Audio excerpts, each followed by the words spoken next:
Praise the Lord, ஹalleluya.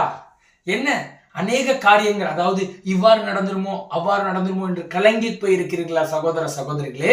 இதற்கு நம் அருள்நாதராகிய ஆண்டவராகிய இயேசு கிறிஸ்து இன்று உங்களுக்கு தருகின்ற இறைவார்த்தை லூக்கா சுவிசேஷம் 10ஆம் அதிகாரம் 42வது வசனம்.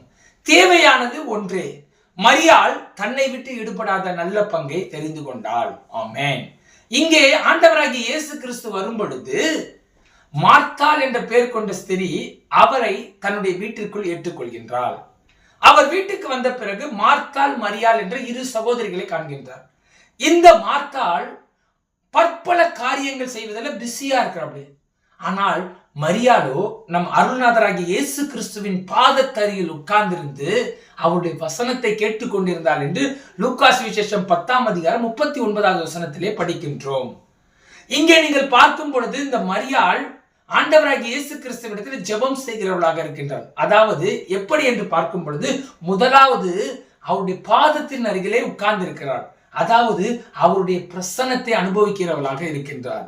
எவ்வாறு என்று நாம் பார்க்கும் பொழுது, நாம் ஜெபிக்கும் பொழுது முதலாவது அவருடைய பிரசன்னத்திலே இருந்து ஆண்டவரோடு உறவாடுகிறவராக நாம் இருக்க வேண்டும். மீண்டும் பிறகு அவருடைய வசனத்தை கேட்கிறவளாக மரியாள் இருந்தார். நாம் இங்கே பார்க்கும் பொழுது நாம் ஜெபம் செய்யும் பொழுது எவ்வாறு ஜெபிக்க வேண்டும்?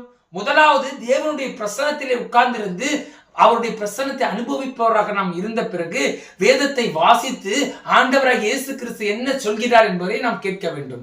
அதாவது நம்முடைய ஜெபம் ஒன் வே கம்யூனிகேஷனாக அல்லாமல் டூ வே கம்யூனிகேஷனாக இருக்க வேண்டும். முதலாவது நாம் ஜெபிக்க வேண்டும், ஆண்டவரிடத்தில் மன்றாடி ஜெபித்து நம் தேவைகள் எல்லாவற்றையும் சொன்ன பிறகு இறைவார்த்தையின் வழியாக இயேசு கிறிஸ்து என்ன பேசுகிறார் என்பதை நாம் கவனிக்கிறவர்களாக நாம் இருக்க வேண்டும். அவ்வாறு நீங்கள் பார்க்கும் பொழுது இந்த மார்த்தாள் பல காரியங்களிலே கலங்கி போயிருந்தார். ஆண்டவராய் இயேசு கிறிஸ்துவிடத்தில் சொல்கின்றார், ஆண்டவரே நான் மட்டும் கஷ்டப்பட்டு இருக்கேன், என் சகோதரியை அனுப்புங்க வேலைக்குன்னு சொல்றப்ப இயேசு சொல்றாரு, மார்த்தாளே மார்த்தாளே, நீ அநேக காரியங்களை குறித்து கலங்கி கொண்டிருக்கிறார்.